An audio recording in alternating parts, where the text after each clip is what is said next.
Hello, welcome to my YouTube channel. आज हम फिर से एक बार मौजूद हैं क्लास 10 ज्योग्राफी की चैप्टर 1 रिसोर्स एंड डेवलपमेंट को पूरा करने के लिए। तो मैं हूं स्वप्निल कुमार झा और हमारे द्वारा आप लोग देख रहे हैं ये लेक्चर सीरीज। आप लोग अभी देख रहे हैं हमारा यूट्यूब चैनल जिसका नाम है स्वप्निल क्लासेस। ओके, तो आज हम लोग देखेंगे लेक्चर 5। पिछले क्लास में हम लोगों ने क्या देखा था? हम लोगों ने देखा था कि किस तरीके से कंजर्वेशन और conservation measurement and land degradation के बारे में हम लोगों ने पढ़ा था। इसके अलावा एक और चीज़ देखी थी, सॉइल एज ए प्रोफाइल। ठीक है, इसमें टॉप सॉइल वगैरह और लास्ट में अनवेदर्ड सॉइल वगैरह मैंने बताया था, है ना। इसके बाद में आज के जो लेक्चर होने वाला है ये क्या दिखा रहा है? ये क्लासिफिकेशन ऑफ सॉइल के बारे में बता रहा है। अब आप देखिए इंडिया में क्या हो रहा है। इंडिया में एक तरीके का ऐसा सिचुएशन है कि हमारे पास एक अलग अलग तरीके का लैंड फॉर्म है।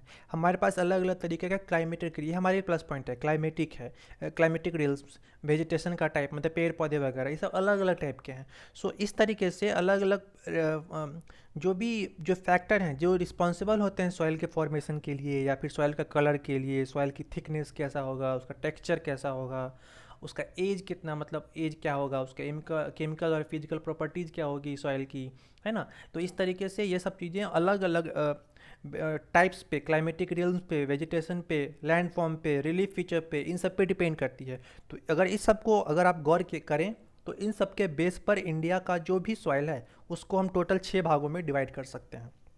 पहला है अलूवियल, दूसरा है ब्लैक सॉइल, तीसरा है रेड सॉइल, चौथा है लेटेराइट सॉइल, पांचवा है एरिड सॉइल और छठा है फॉरेस्ट सॉइल। ठीक है, इस तरीके से आप लोग याद रखिएगा। Alluvial soil, black soil, red and yellow soil, laterite soil, arid soil और फॉरेस्ट सॉइल। ये मैंने नीचे इसका ये दे दिया है, क्या बोलते हैं उसको, लिस्ट दे रखा है। आप उस लोग को इसको आराम से देख लीजिए। ठीक है, चलिए अब आगे बढ़ते हैं। Okay, so India major soil types. India का जो मेजर सॉइल टाइप है वो किस तरीके का है वो देखिए इस फिगर में। आप लोग थोड़ा सा मैं जूम कर देता हूँ, ऊपर की तरफ देखते हैं। यहाँ पे देखिए कि ये जो पहला जो ऊपर में जो आप जो ग्रीन कलर का जो ये देख रहे हैं, ये वाला एरिया, ये पूरा एरिया, ठीक है। ये जो एरिया है ये एरिया पूरा, मतलब ये ऊपर में जम्मू कश्मीर लद्दाख और ये थोड़ा सा उत्तराखंड वाला एरिया जो है वो एरिया, यहाँ पे सिक्किम वाला एरिया, ठीक है। और इसके बाद ये थोड़ा सा अरुणाचल प्रदेश वाला एरिया, ठीक है। इन सब में क्या है, ये आप देखिए, ये फॉरेस्ट एंड माउंटेन वाले सॉइल हैं, ठीक है। ये जो रेड कलर का देख रहे हो आप, ये सब, ठीक है। ये यहाँ पे ये देखिए, मैं आपको दिखाता हूँ, ये वाला रेड, ठीक है। तो ये सब जितना भी है ये रेड एंड येलो सॉइल है। इसके बाद में ये जो प्लेन लैंड देख रहे हो, ये जो ग्रीन कलर वाले बिहार वाला एरिया, ये सब नेपाल के ठीक नीचे, ये सब जो है वो अलूवियल सॉइल है। उसके बाद में ये जो एरिया है, ये बीच का एरिया, ये थोड़ा सा ग्रे कलर का जो देख रहे हैं, ये क्या है, ये ब्लैक सॉइल है। ओके, और सबसे लास्ट में थोड़ा सा एरिड सॉइल देख लेते हैं। एरिड सॉइल कैसा है, थोड़ा सा ग्रीनिश टाइप का है, जो हमको यहाँ पे ये पंजाब वाला एरिया में मिलेगा, ठीक है। ये यहाँ पे ये देख लो, ये यहाँ पे ये देखो, मैं दिखाता हूँ आपको थोड़ा सा जूम करके। ये वाला एरिया, ये सबसे साइड में जो दिख रहा है ये, ठीक है, वो आपका क्या हो गया। हाँ, इस तरीके से आपको ये दिख जाएगा। और जो लेटराइट वाला एरिया रह गया वो थोड़ा सा, जहाँ जहाँ पे आपको ये पिंक कलर का दिख रहा है, प्लेन पिंक, वो मैं आपको थोड़ा सा जूम करके दिखा देता हूँ यहाँ पे, ठीक है। वो वाला एरिया, ठीक है। चलिए, तो अब हम लोग देखते हैं अलूवियल सॉइल के बारे में। अलूवियल सॉइल क्या कहता है?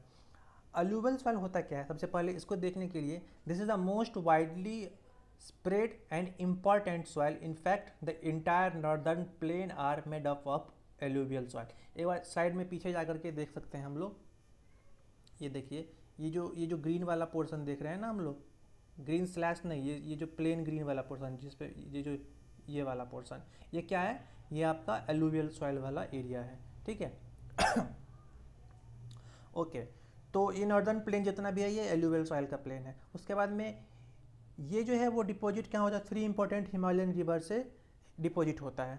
मतलब 3 अलग अलग हिमालयन, आपके एग्जाम में पूछ भी सकता है, 3 important Himalayan river which deposits the alluvial soil. Answer क्या होगा, इंडस, गैंगेज एंड ब्रह्मपुत्रा, ठीक है। इसके बाद में this soils also extended in Rajasthan and Gujarat through a narrow corridor. मतलब ये आपको थोड़ा सा राजस्थान और गुजरात के एरिया में भी मिल जाएगा। इसके अलावा अलुवियल सॉइल जो होता है वो क्या होता है, ये कहाँ पे पाया जाता है, जनरली ईस्टर्न कोस्ट प्लेन, मतलब पर्टिकुलरली जो डेल्टा ऑफ महानदी है, गोदावरी और कृष्णा एंड कावेरी रिवर।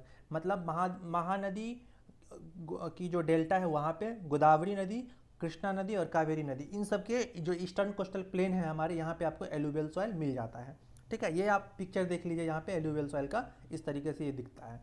ठीक है, आगे जो एलुवियल सॉइल होता है ना, इसमें बहुत तरीके का ये सैंड, सिल्ट और क्ले मिला होता है, मतलब प्रोपोर्शन जो होता है इसका वो सैंड, सिल्ट और क्ले का होता है। सो अगर हम इनलैंड जाते हैं, मतलब इनलैंड मतलब ज़मीन की तरफ जाते हैं, towards the as we go moved inland towards the river valley, मतलब रिवर वैली से इनलैंड की तरफ, मतलब ज़मीन की तरफ, तो soil particle appear somewhat bigger in size, मतलब थोड़ा सा सॉइल पार्टिकल जो है थोड़ा सा बिगर इन साइज हो जाता है, मतलब उसके जो कण होते हैं वो थोड़े से बिगर साइज के हो जाते हैं। जैसे जैसे हम ऊपर चले जाते हैं रिवर वैली से, जैसे जैसे ऊपर चले जाते हैं, सो हम देखते हैं क्या, जो near the place of break of slope, जहाँ पे स्लोप की ब्रेकिंग हो जाती है, the soil are coarse. Slope breaking का मतलब समझ रहे हैं, मतलब रिवर की वैली से जो आप एक स्लोप जाएगा नीचे की तरफ, ठीक है, वहाँ पे जहाँ पे स्लोप ब्रेकिंग हो रहा है, मतलब प्लेन लैंड शुरू हो जाएगा, वहाँ पे वो थोड़ा सा कोर्स हो जाता है।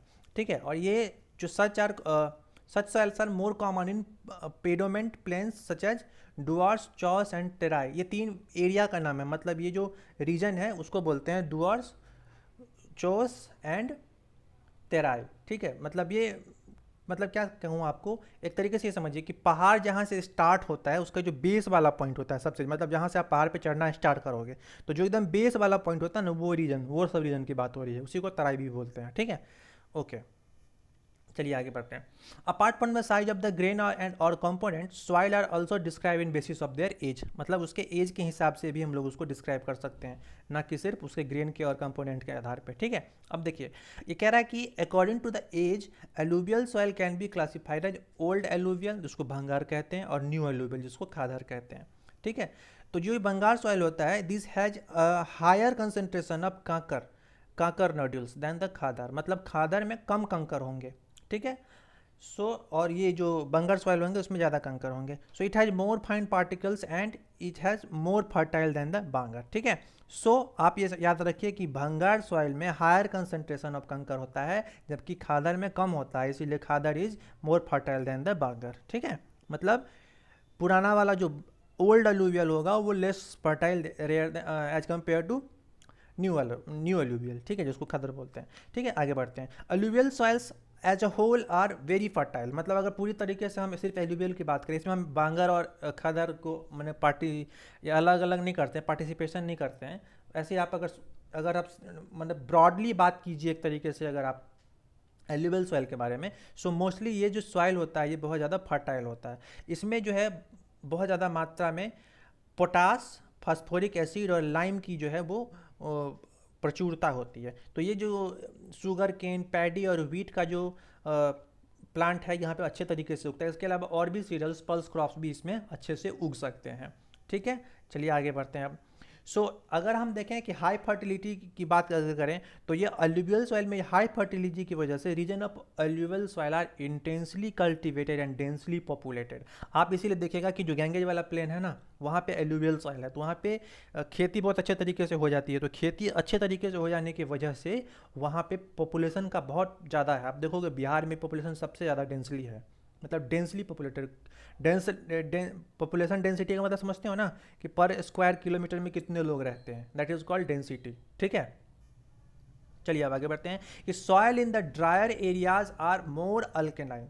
जो ड्रायर एरिया है जहाँ पे पानी की कमी है वहाँ पे अल्कलाइन है सॉयल। ठीक है, मतलब बेसिक नेचर का है, and can be produced and productive after proper treatment and irrigation. जब तक कि उसको अच्छे तरीके से खाद, फर्टिलाइजर वगैरह या इरिगेशन नहीं किया जाएगा, तब तक उसमें अच्छी तरीके से अन्न जो है वो नहीं उपजेगा, खेती अच्छी तरीके से नहीं होगी। चलिए अब देखते हैं ब्लैक सॉइल के बारे में। ब्लैक सॉइल में सबसे पहले ये जानेंगे कि ये जो सॉइल होता है, सो ब्लैक इन कलर होता है, नाम से ही पता चल रहा है, और इसको ऑल्सो रेगुड सॉइल, मतलब इसको रेगुड सॉइल भी कहते हैं। ठीक है, तो जनरली ब्लैक सॉइल जो है वो कॉटन के ग्रो करने के लिए, कॉटन उपजाने के लिए बहुत ज़्यादा उपयोगी होता है, और इसीलिए उसको ब्लैक कॉटन सॉइल भी कहा जाता है। ठीक है, ये ऐसा माना जाता है कि जो क्लाइमेटिक कंडीशन होता है, ठीक है, मतलब जो पेरेंट रॉक मटेरियल, मतलब रॉक मटेरियल जहाँ पे उपलब्ध है वहाँ पे as compare to climatic condition थोड़ा सा हार्श होता है। ठीक है, important factor for the formation of black soil, जहाँ पे रॉकी रीजन होगा वहीं पे जनरली ये मेरे हिसाब से आप देखेंगे तो जो पत्थर वाला एरिया होता है ना, जहाँ पे ज़्यादा रॉक होते हैं, वहीं पे ये ब्लैक सॉइल ज़्यादा बनता है। ओके, सो ये इंपॉर्टेंट फैक्टर है इसके बनने का। So this type of soil is typical of the Deccan trap, मतलब डेक्कन ट्रैप मतलब डेक्कन वाला एरिया जहाँ पे ये महाराष्ट्र रीजन जो आप देखते हैं, ठीक है, इसको बासाल्ट रीजन भी बोलते हैं, क्योंकि ये नॉर्थ वेस्ट डेक्कन प्लेटू जो जितना भी है उसमें ये बनता है। और ये बना किससे पता है? लावा के फ्लो होने से। जब ज्वालामुखी मतलब ये अंदर से जो वोल्केनो फटा, तो वोल्केनो के फटने से जो लावा निकला उसके ही फ्लो हो जाने से ऐसा प्लेट का निर्माण हो गया है। ठीक है, आगे बढ़ते हैं। So they cover the plateau of Maharashtra, मैंने अभी कहा था महाराष्ट्र वाला एरिया। सौराष्ट्र भी महाराष्ट्र के अंदर ही आता है, थोड़ा सा नहीं, एक्चुअली ये गुजरात के अंदर आता है सौराष्ट्र, ठीक है। फिर Malwa, Madhya Pradesh, Chhattisgarh and extended to south east direction of the Godavari and Krishna valleys, वहाँ तक ये ब्लैक सॉइल का रीजन जाता है। ठीक है, इसके आगे आप देखिए कि ब्लैक सॉइल जो है वो किस चीज़ से बना होता है? एक्सट्रीमली फ्लाइन, मतलब बहुत ही फाइन, बहुत ही बारीक क्ले मटेरियल, मतलब थोड़ा सा क्ले मतलब कीचड़ जिससे बन जाता है ना, कीचड़ टाइप का जो, मतलब क्ले मतलब क्लेई मटेरियल का समझ रहे हो ना, मिट्टी वाला थिंग, ठीक है, उससे बना होगा। And they are well known for their capacity of hold moisture, ये मॉइस्चर को पकड़ के रखता है, मतलब उसको जल्दी उड़ने नहीं देता है, लॉक करके रखता है। So they are rich in soil nutrients such as calcium carbonate में होते हैं, मैग्नीशियम होते हैं, पोटास एंड लाइम होते हैं। सो एक्चुअली इसमें फॉस्फोरिक कंटेंट्स जो है थोड़ा सा कम होते हैं। So they develop deep cracks during hot weather, जब ज़्यादा गर्मी पड़ जाती है तो यहाँ पे डीप क्रैक्स पड़ जाते हैं, ज़मीन में दरारें आ जाती हैं, which helps the proper aeration of the soil, उसकी वजह से ज़मीन के अंदर हवा घुस पाती है और अच्छे तरीके से उसका एयरेशन हो पाता है मिट्टी का। ठीक है, आगे बढ़ते हैं। These soil are sticky when wet and difficult to work on, क्या कहते हैं, अनलेस टिल्ड इमीडिएटली, अगर ये थोड़ा सा स्टिकी होता है और जब ये वेट होता है ना, भीगा हुआ होता है, इस पर काम करने में दिक्कत होती है, तो इसको क्या करना पड़ता है? खेत को जोतना पड़ता है, इसको टिलिंग करनी पड़ती है थोड़ा सा। सो आफ्टर फर्स्ट शॉवर, मतलब जब पहली बारिश होती है तो प्री मानसून पीरियड में, तो इसको क्या करना पड़ता है? पहले टिलिंग करनी पड़ती है, नहीं तो इसको यूज़ करने में थोड़ी सी दिक्कत होती है। आप ये देखिए किस तरीके से क्रैक पड़े हुए हैं, क्योंकि ये थोड़ा सा ड्रायर रीजन हो गया है इसीलिए। ठीक है, देख रहे हो क्रैक, और इसी क्रैक की वजह से इसमें एयर घुस पाता है। ओके, और एयर घुसने की वजह से मिट्टी फिर से मतलब अच्छी हो जाती है, उसमें न्यूट्रिएंट्स और भी भरपूर हो जाते हैं। ठीक है, चलिए आगे थर्ड नंबर जो है वो है हमारा रेड एंड येलो सॉइल।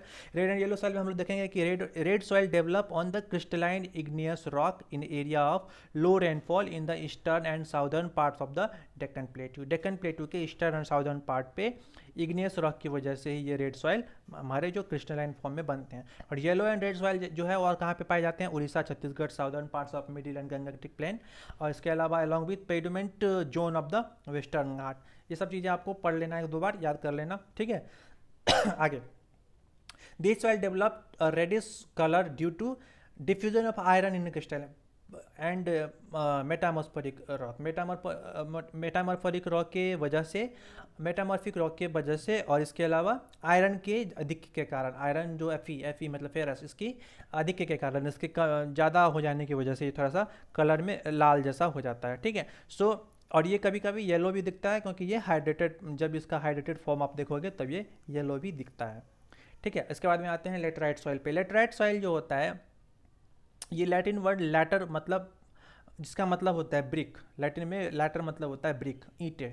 ठीक है, ईंट। सो ये laterite soil develop in the areas with high temperature and heavy rainfall, जहाँ पे टेम्परेचर बहुत ज़्यादा हो और रेनफॉल भी बहुत ज़्यादा हो। So this result in intense leaching due to the heavy rain. Leaching का मतलब समझते हो ना, वहाँ पे मिट्टी का कट कट के हटना। ठीक है, दिस इज कॉल्ड लीचिंग। तो ये देखो यहाँ पे ये जो एरिया देख रही है, जो येलो येलो टाइप का देख रहे हो, यही है आपका लेटराइट सॉइल। ठीक है, इसमें ध्यान क्या रखना है कि ये जो इसमें ह्यूमस कंटेंट, मतलब ऊपरी लेयर पे हमारे बायोडिग्रेडेबल मटेरियल के सड़ने गलने से, जो मैंने कहा था प्रेसेबल मटेरियल, बायोडिग्रेडेबल मटेरियल के सड़ने गलने से जो मिट्टी का ऊपरी लेयर बनता है, so humus content of this soil is low, यहाँ पे बहुत लो होता है। क्यों? Because of most of the micro organism particularly the decomposer like bacteria get destroyed due to the high temperature. समझ रहे हो? मतलब जितने भी ऑर्गेनिज्म है, पर्टिकुलरली जो डिकम्पोजर हैं, जो ह्यूमस को बनाते हैं, दैट लाइक बैक्टीरिया, वो हाई टेम्परेचर की वजह से मर जाते हैं। ठीक है, सो लेटराइट सॉइल आर किस चीज़ के लिए suitable? Cultivation for the adequate dosages of manure and the fertilisers. मतलब यहाँ पे कल्टीवेशन तो होगा, लेकिन वहाँ पे मैन्यूर और फर्टिलाइजर्स भी डालना पड़ेगा। और ये पाया कहाँ पे जाता है? कर्नाटका, केरला, तमिलनाडु, मध्य प्रदेश और हिली एरिया ऑफ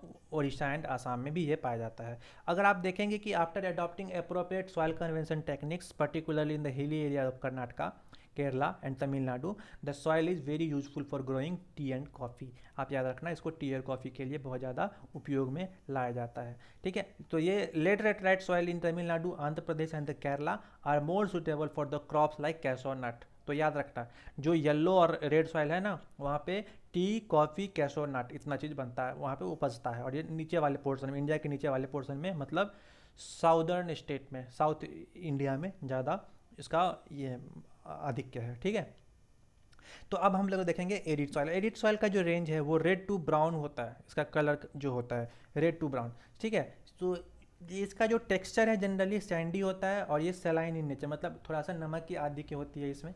ठीक है, नमक अधिक मात्रा में होता है। कुछ एरिया में जो है सॉल्ट कंटेंट बहुत ज़्यादा होता है। Common salt obtained by evaporating the water. अगर यहाँ से वाटर को इवापोरेट कर दिया जाए तो कॉमन सॉल्ट हम यहाँ से निकाल भी सकते हैं। ठीक है, तो ये ड्राई क्लाइमेट में और हाई टेम्परेचर में इवापोरेशन यहाँ पे फास्टर होता है। इसकी वजह से सॉइल जो है ह्यूमस और मॉइस्चर कंटेंट में लैकिंग करता, कम होता है वहाँ पे ये चीज़ें, मतलब ह्यूमस और ओके। चलिए आगे देखते हैं। The lower horizon of the soil occupied by kankar because of the increasing calcium content downwards. मतलब कैल्शियम जो है वो नीचे की तरफ डाउनवर्डली वो जाने लगता है, इसकी वजह से कंकर फॉर्मेशन होता है वहाँ पे नीचे की तरफ। ठीक है, आगे देखेंगे। कंकर लेयर जो फॉर्मेशन होता है उसमें बॉटम में वो क्या करता है? रिस्ट्रिक्ट करता है किस चीज़ को? इनफिल्ट्रेशन पोरिंग ऑफ वाटर को। मतलब वाटर जो इनफिल्टर होकर के नीचे, मतलब वाटर रिचार्ज नहीं हो पाएगा। जैसा कि मैंने उस दिन बताया था आपको कि वो जो सिरामिक मटेरियल का जो लेयर जम जाता था उसकी वजह से वाटर का डाउन पोरिंग नहीं हो पाता था, वाटर जो अंदर की तरफ इनफिल्टर नहीं हो पाता था। वैसे इसमें भी एरिड सॉइल में भी मतलब बॉटम लेयर पे वो फॉर्मेशन, कंकर की फॉर्मेशन हो जाने की वजह से इनफिल्ट्रेशन ऑफ वाटर नहीं हो पाता है। सो जब प्रॉपर इरिगेशन का उस पर यूज किया जाए, उस सॉइल पे जब प्रॉपर इरिगेशन किया जाएगा तब ये थोड़ा सा कल्टिवेबल हो जाता है। और ये जनरली वेस्टर्न राजस्थान के केस में पाया जाता है। ठीक है, आप यहाँ पे ये देख सकते हैं, यहाँ पे वेजिटेशन कितना कम है देख लीजिए। ठीक है, लास्ट में आता है हमारा फॉरेस्ट सॉइल। ये लास्ट सॉइल का सबसे लास्ट वाला टाइप है। This soil are found in the hilly and the mountains area. आपको नाम से पता चल रहा है फॉरेस्ट सॉइल, तो यहाँ पे फॉरेस्ट थोड़ा सा ज़्यादा होगा। क्यों? क्योंकि sufficient rain forest are available, यहाँ पे रेन फॉरेस्ट अवेलेबल होता है। ठीक है, this soil texture varies according to the mountain environment where they are form. मतलब ये कहाँ पे बन रहे हैं उसके हिसाब से उसका टेक्सचर डिपेंड करता है, मतलब मिट्टी का टाइप कैसा होगा। जनरली लोमी और सिल्टी होते हैं ये लोग, ये मिट्टी। ठीक है, और ये पाया कहाँ पे जाता है? वैली में, वैली के साइड में। ठीक है, और ये कोर्स ग्रेन्ड होते हैं अपर स्लोप पे। कोर्स ग्रेन्ड मतलब थोड़ा सा बड़ा आकार का। ठीक है, ऊपर अपर स्लोप में ऐसा पाया जाता है और वैली वाले साइड में लोमी और सिल्टी हो जाता है। ठीक है, और स्नो जहाँ पे होगा, मतलब एरिया ऑफ हिमालय आप देख लीजिए उस सब एरिया में, तो ये जो सॉइल होता है इसमें denudation and are acidic with low humus content. ठीक है, यहाँ पे आप देखिएगा कि एसिडिक कंटेंट बहुत ज़्यादा कम होता है, एसिडिक होता है मतलब, और ह्यूमस कंटेंट कम होता है। माफ़ कीजिएगा, एसिडिक कंटेंट जो है वो ज़्यादा होता है, जबकि ह्यूमस कंटेंट ज़्यादा होता है, लो होता है और ह्यूमस ज़्यादा, ह्यूमस लो, एसिडिक कम। ओके ओके, आगे बढ़ते हैं। The soil found in the lower part of the valley particularly on the river terraces. मतलब ये जो सॉइल है वो लोअर पार्ट ऑफ वैली में ज़्यादा पाया जाता है। और alluvial fans and alluvial fans में भी ये एलुवियल फैंस और फर्टाइल, एलुवियल जो एरिया है वहाँ पे ये फर्टाइल होता है। ठीक है, अब देखिए सॉइल इरोजन। अभी हम मिट्टी के बारे में हम लोगों ने पढ़ लिया कितने तरह का, 6 तरह का। अब इस सॉइल इरोजन क्या होता है और सॉइल का कंजर्वेशन क्या होता है, इसके बाद हमारा लेक्चर खत्म हो जाएगा। ठीक है, सॉइल इरोजन में आप देखिए कि जो सॉइल का डेन्यूडेशन, मतलब ऑफ सॉइल, डेन्यूडेशन का मतलब समझ रहे हो ना, मतलब वहाँ से सॉइल का हटना, the denudation of soil cover, ऊपर से सॉइल के लेयर का हटना। Subsequent washing down in the describe as soil erosion, मतलब सॉइल का वहाँ से रगड़ रगड़ के पानी से धो करके एक एक लेयर हटते जाना, वही सॉइल इरोजन कहलाता है। ठीक है, the process of soil formation and erosion go on the simultaneously and generally there in the balance between the two. मतलब क्या हुआ, सॉइल का फॉर्मेशन जिस टाइम पे होता है उसी टाइम पे इरोजन भी होता रहता है कहीं ना कहीं। तो ये प्रोसेस आपस में साइमल्टेनियसली चलती रहती है। अगर इसमें से बैलेंस किसी का गड़बड़ हो गया, अगर सॉइल बनने का प्रोसेस धीरे है जबकि सॉइल इरोजन का प्रोसेस ज़्यादा है, तो सॉइल इरोजन को हम लोग ज़्यादा देखने लगेंगे, वो जल्दी फोकस में आने लग जाएगा, तो हमको पता चल जाएगा कि सॉइल इरोजन यहाँ पे हो रहा है। ठीक है, समटाइम ये देखा जाता है कि जो बैलेंस डिस्टर्ब हो जाता है, अभी मैंने कहा डिफॉरेस्टेशन की वजह से, ओवर ग्राजिंग की वजह से, कंस्ट्रक्शन और माइनिंग एक्टिविटी की वजह से। ठीक है, तो ऐसे में क्या होता है, जो नेचुरल फोर्स हैं जैसे विंड, ग्लेशियर एंड वाटर, ये सब सॉइल इरोजन को मदद करते हैं। मतलब क्या हुआ, सॉइल मदद कैसे करते हैं, जैसे ज़मीन खाली है कहीं पे, हवा चलेगी, हवा से वहाँ पे मिट्टी उड़ के दूसरे जगह पे, तो एक जगह से मिट्टी उड़ के दूसरे जगह पे चली गई, तो जहाँ से उड़ी वहाँ पे क्या हो गया, सॉइल इरोजन हो गया। वाटर मतलब जैसे फ्लड आ गया, केरला में फ्लड आया था, बिहार में फ्लड आया था, तो वहाँ से क्या, एक जगह की मिट्टी उड़ करके दूसरी जगह बह करके दूसरी जगह चली गई, तो वह उससे भी सॉइल इरोजन हो जाता है। ठीक है, इसी तरह से रनिंग वाटर जैसे मैंने अभी कहा, बाढ़ के मौसम में मिट्टी को काट काट के ले जाती है, इससे भी क्या होता है, तो डीप चैनल्स और गलीज बन जाते हैं। ठीक है, अब ये गली कैसा होता है मैं आपको दिखाता हूँ, देखिए ये गली ऐसा होता है जो आप पिक्चर में देखिए। ठीक है, सो इस तरीके से लैंड जो है वो क्या हो जाता है, अनफिट हो जाता है कल्टीवेशन के लिए, और इसको कहते हैं हम लोग bad land. The land which is unfit for the cultivation is called bad land. ठीक है, सो चंबल का बेसिन में अगर आप जाइए तो वहाँ पे ऐसा ऐसा ही लैंड आपको जनरली दिखेगा, जिसको हम लोग रेवाइंस कहते हैं। क्या कहते हैं, रेवाइंस। ठीक है, तो ये गली इरोजन आपको दिखाई दे रहा है। इसके बाद में हम लोग देखते हैं सबसे लास्ट वाला जो पार्ट है वो। ठीक है, ये देखिए, सॉरी, हाँ देखिए, sometime water flows as a sheet over large area down a slope, इन ऐसे को कहते हैं सीट इरोजन। देखो सीट इरोजन का मतलब क्या होता है, मैं आपको पिक्चर से बता देता हूँ। यहाँ पे देखिए, ये जो एरिया है ना, आप देखिए कैसे काट काट के ज़मीन को लेके जा रहा है, इसको बोलते हैं सीट इरोजन। मतलब ये डाउन स्लोप में ऐसे मिट्टी को काटते चला जाता है, तो इससे क्या होता है कि टॉप सॉइल जो है ना वॉश अवे हो जाता है, मतलब वहाँ से हट जाएगा, तो इसको कहते, ऐसे जो मतलब मिट्टी का कटाव हो रहा है उसको कहते हैं सीट इरोजन। ठीक है, अब इसमें क्या होगा, विंड ब्लो करेगा, लूज सॉइल रहेगा तो वहाँ से हट जाएगा। ठीक है, तो अगर विंड सॉइल, जो विंड की वजह से लूज सॉइल वहाँ से फ्लैट और स्लोप बना जाता है, तो इसको बोलते हैं हम लोग विंड इरोजन। विंड की वजह से इरोजन, तो विंड इरोजन। ठीक है, सीधे ऊपर से नीचे डाउनवर्ड हुआ तो सीट इरोजन। ठीक है, सॉइल इरोजन को सबसे जो मैसिव जो कॉज है उसका, वो एक्चुअली है डिफेक्टिव मेथड ऑफ फार्मिंग। मतलब प्लॉइंग जो हम लोग करते हैं, खेत जो जोतते हैं उसको गलत तरीके से जोतना। ठीक है, वो सबसे बड़ा कारण है। मतलब up and down the slow form channels from the quick flow water leading to the soil erosion. मतलब क्या हो रहा कि वाटर के लॉगिंग हो जाने की वजह से धीरे धीरे क्या हो जाएगा, वहाँ पे वाटर जमा रहेगा जमा रहेगा, और जैसे ही वाटर फ्लो करेगा वहाँ से सब लेकर के बह जाएगा। ठीक है, तो अगर हम गलत तरीके से खेती मतलब खेती के एक्टिविटीज़ करते हैं, जनरली प्लॉइंग करते हैं, ठीक है, तो वहाँ पे क्या होता है, up and down flow, slow जो स्लोप फॉर्म होता है उसकी वजह से वाटर का फ्लो जो है वो बहुत जल्दी हो जाता है। स्लोप जैसे बनेगा तो वाटर जल्दी स्लोप हो जाएगा। ठीक है, इस तरीके से सॉइल इरोजन होता है। ओके, तो यहाँ पे लास्ट में हम लोग क्या पढ़ना है हम लोगों को, बस दो कुछ पॉइंट और रह गए हैं कि जो प्लॉइंग है हमारा, जो खेती जो जुताई करते हैं हम लोग, इसको कहते हैं कि कंटूर लाइन में करना चाहिए, जिससे क्या होता है कि flow of water down the slope, इसको बोलते हैं कंटूर प्लॉइंग। मतलब डाउन द स्लोप अगर करेंगे उसको, the ploughing along the contour line can decelerate the flow water down the slope. मतलब इससे क्या होगा, फ्लो जो पानी का है फ्लो, उसको हम लोग रोकने में आसानी होगी, डिसलेरेट करेंगे उसको, स्पीड को कम कर देंगे, तो इसको हम लोग बोलते हैं कंटूर प्लॉइंग। ठीक है, मतलब याद रखिएगा, एग्जाम में पूछेगा व्हाट इज कंट्रोल प्लॉइंग, तो सीधे लिखना है ploughing along the control line which decelerate the flow is called which decelerate the flow of water. ठीक है, तो उसको कहते हैं कंट्रोल प्लॉइंग। ठीक है, तो इसमें क्या होता है, कुछ ऐसे स्टेप हैं जिससे मतलब making terraces cultivation destruction erosion, ये सब टेरेस बना करके जो है आप लोग इसको रोक सकते हैं।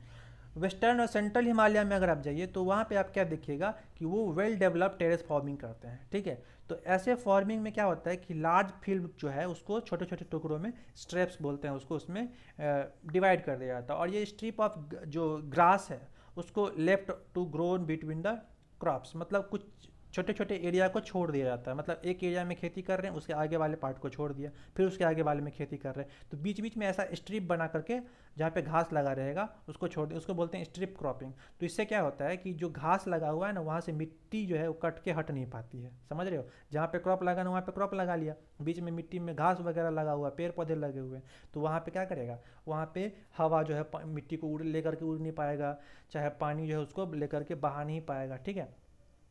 Planting line to the tree creates a shelter also work in the similar way. Plant करना, ट्री को वहाँ पे लगाना, तो ट्री की जड़ें क्या करती है, मिट्टी को पकड़ के रखेंगी, तो वहाँ से मिट्टी उड़ेगा नहीं, कटेगा नहीं, ठीक है। तो row of such trees also called shelter belts, ठीक है, इसको शेल्टर बेल्ट कहते हैं। इसके बारे में मैंने आपको बताया था कि शेल्टर बेल्ट जहाँ पे ऐसा पेड़ लगा देना जिसको हम लोग किसी को शेल्टर मिल पाए, तो उससे याद रखो शेल्टर बेल्ट, मतलब एक लाइन से पेड़ लगा हुआ है वो शेल्टर बेल्ट हो गया।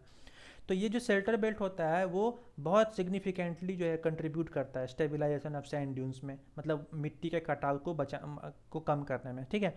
और डेजर्ट को कम बनने देने में, डेजर्ट नहीं बनने देने का सबसे बड़ा कारण पेड़ पौधा है, तो जितना ज़्यादा पेड़ पौधा लगाएगा उतना कम डेजर्ट होगा, ठीक है। तो इस तरीके से हम लोगों ने ये चैप्टर को अब ख़त्म कर लिया। तो आप लोग मुझे यहाँ पे ज़रूर बताएगा कि ये लेक्चर कैसा लगा, कहाँ पे दिक्कत आ रही है, कोई दिक्कत हो तो ज़रूर नीचे लिखिए। इसके अलावा लाइक सब्सक्राइब से हमें ज़रूर बताइए कि आपको ये कैसा लगा, कमेंट ज़रूर कीजिए कि क्या, अगर अगर बुरा लगा हो तो बताइए कि क्यों बुरा लगा, अच्छा लगा तो क्यों अच्छा लगा ये भी बताइए, ठीक है। और शेयर ज़रूर कीजिए, हमारे चैनल को सब्सक्राइब कर लीजिए। और आज के लिए इतना ही, बाय बाय, टेक केयर, अल सबा खैर, बाय।